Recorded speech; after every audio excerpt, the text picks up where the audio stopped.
بسم اللہ الرحمن الرحیم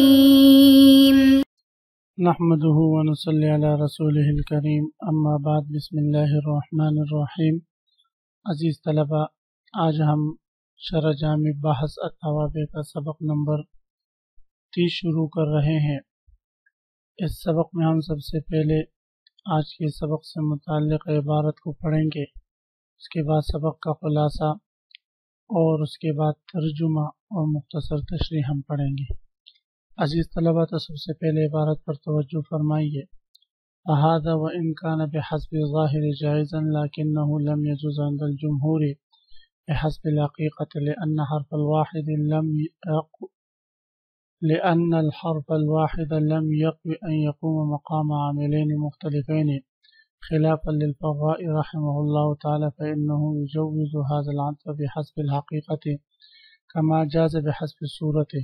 ولا يؤول الأمثلة الواردة عليها، ولا يقتصر على صورة السماع بل يعمها وغيرها، وعدم جواز ذلك العطف مع خلاف الفراء جار في جميع المواد عند الجمهور إلا في نحو في الدار زيد والحجرة عمرو، وإن في الدار زيدا والحجرة عمرا يعني إلا في صورة تقديم المجرور وتأخير المرفوع أو المنصوب لمجيئه في كلامهم، واقتصر الجواز على صورة السماع لأن ما خالف القياس يقتصر على مورد السماع خلافا لسيبويه، فإنه لا يجوز هذا العطف بحسب الحقيقة في هذه الصورة أيضا، بل يحملها على حذف المضاف وإبقاء المضاف إليه على إعرابه، نحو تريدون عرض الدنيا والله يريد الآخرة بجر الآخرة كما جاء في بعض القراءة عرض الآخرة۔ عزیز طلبہ، آج کے سبق کا خلاصہ یہ ہے کہ ہم نے پڑھا تھا کہ معطوف علیہ کے حکم میں ہوتا ہے، لہذا ہم نے سبق نمبر 29 میں یہ ضابطہ پڑھا تھا، یہ مسئلہ پڑھا تھا کہ دو عاملوں کے دو مختلف معمولوں پر ایک حرف عطف کے ذریعے دو اسموں کا عطف کرنا یہ جائز نہیں جمہور علماء کے نزدیک۔ امام فرار رحمہ اللہ تعالیٰ کے ہاں یہ مطلقاً جائز ہے۔ پھر اب جن مثالوں میں ایسے کلام عرب میں وہ مثالیں جو پائی جاتی ہے جن میں ایک ہی حرف عطف کے ذریعے دو اسموں کو دو مختلف عاملوں کے معمولوں پر عطف کیا گیا ہو، تو ان میں پھر جمہور علماء کے نزدیک وہ جائز ہے یا ناجائز۔ جمہور علماء اس میں تعویل کرتے ہیں کہ یہ تو سماعن ہے، قیاس کے خلاف بوجہ سماع کے جائز ہے، یا وہاں پر کوئی ترکیب میں محذوف عبارت نکال کر اس کی صورت ہی تبدیل کرتے ہیں، جبکہ امام فرار رحمہ اللہ تعالیٰ کے نزدیک ان تعویلوں کی ضرورت نہیں۔ تو یہ جو ضابطہ ہم نے ذکر کیا کہ دو مختلف عاملوں کے دو معمولوں پر ایک یا حرف عطف کے ذریعے دو اسموں کا عطف جائز نہیں ہے، تو یہ جمہور علماء کے نزدیک ہے۔ پھر امام فرار رحمہ اللہ تعالیٰ کے نزدیک مطلقاً یہ جائز ہے۔ وهذا وإن كان بحسب الظاہر جائزا لكنه لم يجوز عند الجمہور بحسب الحقیقہ۔ یہ جو گزشتہ مثال گزری ہے اس کی طرف اشارہ ہے کہ اکل امرؤ تحسبین امرأ ونار توقد باللیل نارا۔ یہ جو مثال ہے، اس مثال میں اگر آپ غور کریں دیکھیں کہ ایک عامل کلہ ہے اور دوسرا تحسبینہ ہے، اور امرئن اور امرؤن یہ دو مختلف معمول، ان پر نارن اور نارن کا عطف کیا گیا ہے، دو اسموں کا عطف کیا گیا ہے دو مختلف عاملوں کے معمولوں پر۔ تو یہ جو دو مختلف عاملوں کے معمولوں پر عطف کیا ہے دو اسموں کا ایک ہی حرف عطف کے ذریعے، یہ صورتاً جمہور کے نزدیک جائز ہے، حقیقتاً جائز نہیں۔ اور صورتاً اس طرح تو جائز ہے، اور حقیقت میں یہ عطف الجملہ علی الجملہ ہے کہ نارن سے پہلے کلہ کو نکالتے ہیں جمہور اور نارن سے پہلے تحسبینہ کو نکالتے ہیں۔ اسی کی طرف اشارہ فہذا وإن كان بحسب ظاہر جائزا بس یہاں پر اگرچہ اس مثال میں بظاہر یہ جائز ہے لیکنہ لم یجوز عند الجمہور، لیکن جمہور کے ہاں یہ جائز نہیں ہے بحسب الحقیقہ، حقیقت کے روح سے، لأن الحرف الواحد لم يقو ان يقوم مقام عاملین مختلفین، کیوں بھئی؟ اس لیے کہ حرف واحد دو مختلف عاملوں کے معمولوں کا قائم مقام نہیں بن سکتا، دو مختلف عاملوں کے قائم مقام ایک حرف عطف نہیں بن سکتا، اس لیے کہ لم یقو ان یقوم، اس میں اتنی قوت ہی نہیں ہے کہ وہ قائم مقام بنے مقام عاملین مختلفین، دو مختلف عاملوں کے، خلاف للفراء، امام فراء رحمہ اللہ تعالی اس میں اختلاف فرماتے ہیں، فإنه يجوز هذا العطف بحسب الحقیقہ، وہ ظاہراً اور حقیقتاً دونوں طرح اس عطف کو جائز قرار دیتے ہیں، کما جاز بحسب صورت، جس طرح کی صورتاً یہ جائز ہے، حقیقتاً بھی ان کے ہاں یہ جائز ہے۔ ولا يؤول الامثلة الواردة عليها، جمہور نے جو گزشتہ مثالیں ذکر کی ہیں جو ان میں تعویلیں کی ہیں، امام فراء رحمہ اللہ تعالی ان امثلہ میں یہ تعویل نہیں کرتے۔ ولا يقتصر على صورت السماع، اور نہ وہ یہ کہتے ہیں کہ یہ صورت سماع پر منحصر ہے کہ یہ سماعاً جائز ہے، بل یعمها وغیرہ، بلکہ وہ ان مثالوں میں بھی جائز کہتے ہیں، اس کے علاوہ دیگر مثالوں کے بارے میں بھی کہتے ہیں کہ یہ جائز ہے۔ وعدم جواز ذلك العطف مع خلاف الفراء جار في جميع المواد عند الجمهور الا في نحو، پھر امام فراء رحمہ اللہ تعالیٰ کے ساتھ جو جمہور کا یہ اختلاف ہے کہ یہ عطف صورتاً تو جائز ہے، حقیقتاً جائز نہیں، یہ صرف ان مثالوں میں نہیں بلکہ جمیع مثالوں میں، جمیع مواد میں، جمیع مادوں میں یہی بات ہے جمہور کے ہاں کہ یہ جائز نہیں۔ البتہ ایک صورت اس سے مستثنا ہے، اس صورت کی مثال فی الدار زید والحجرۃ عمرو، یعنی کون سی صورت؟ اس صورت کا حاصل یہ ہے کہ جہاں دو مختلف عاملوں کے دو معمول ہوں، ان میں سے ایک مجرور اور دوسرا مرفوع یا منصوب ہو، تو اگر مجرور پہلا ہے اور مرفوع اور منصوب بعد میں ہے تو ایسے دو مختلف معمولوں پر ایک حرف عطف کے ذریعے دو اسموں کا عطف جائز ہے، جیسے کہ عرب والوں نے فی الدار زید والحجرۃ عمرو میں کیا ہے۔ اب یہاں پر دیکھ عزیز طلبہ کہ فی الدار زید میں فی حرف جر، الدار یہ مجرور ہے، اس میں عامل جو ہے وہ فی حرف جر ہے، اور زید یہ مرفوع اور اس میں عامل ابتدا ہے، یہ مبتدا کی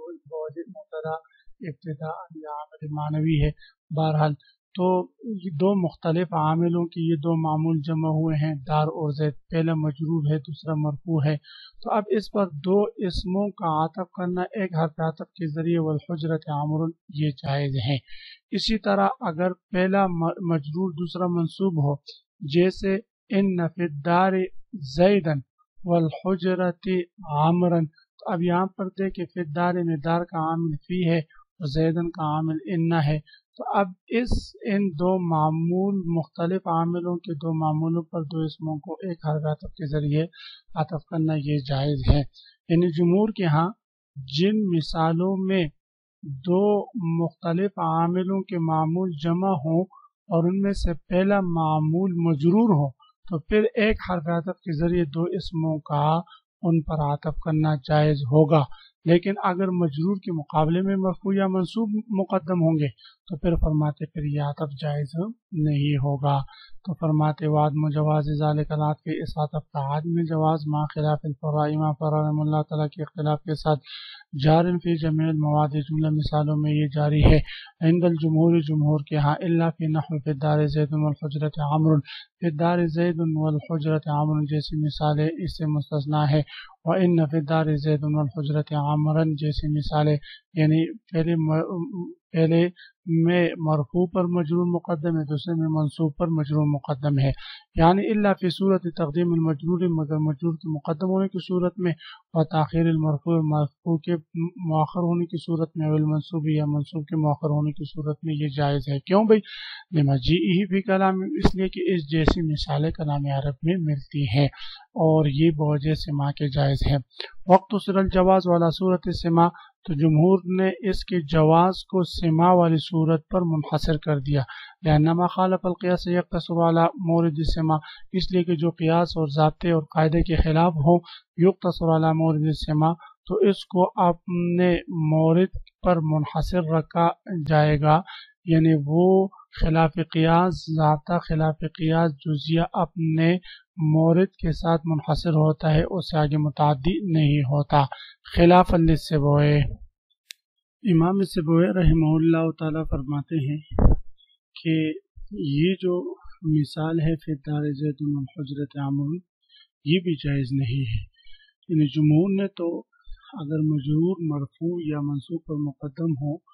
اور مرفوع یا منصوب مؤخر ہو، ان مثالوں کو جائز قرار دیا ہے۔ ایسے دو معمولوں پر ایک حرف عطف کے ذریعے دو اسموں کے عطف کو جائز قرار دیا ہے، جبکہ امام سبوی رحمہ اللہ تعالیٰ اس کو بھی جائز نہیں قرار دیتے۔ امام سبوی رحمہ اللہ تعالیٰ کے نزدیک پھر ان جیسی مثالوں کی ترکیب کیسے ہوگی، تو وہ فرماتے جیسے فی الدار زید والحجرۃ عمرو میں الدار پر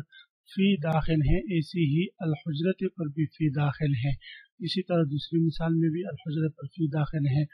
اور جب فی داخل ہے تو فی الدار زید ظرف مستقر خبر مقدم اور زید مبتدا مؤخر والحجرت ای فی الحجرت عمرو، یہ اس کی ترکیب بھی اسی طرح ہے، تو یہ عطف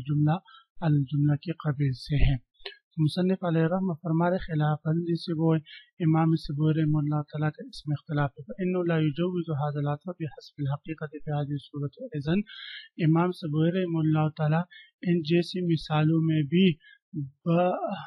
حقیقت کے اعتبار سے ان صورتوں میں بھی عطف کو جائز نہیں قرار دیتے ہیں، بل يحملها على حسب المضاف، بلکہ وہ مضاف کے حذف ہونے پر محمول کرتے ہیں، وابقاء المضاف الیہ علی اعرابہ، اور مضاف الیہ کو اپنے اعراب پر باقی رکھنے کا کہتے ہیں، جیسے کہ اللہ تعالیٰ کے اس قول میں تريدون عرض الدنیا واللہ یرید الآخرۃ، تم دنیا کی زندگی چاہتے ہو جبکہ اللہ تعالیٰ نے آخرت کی زندگی کا تمہارے لیے ارادہ کیا ہے۔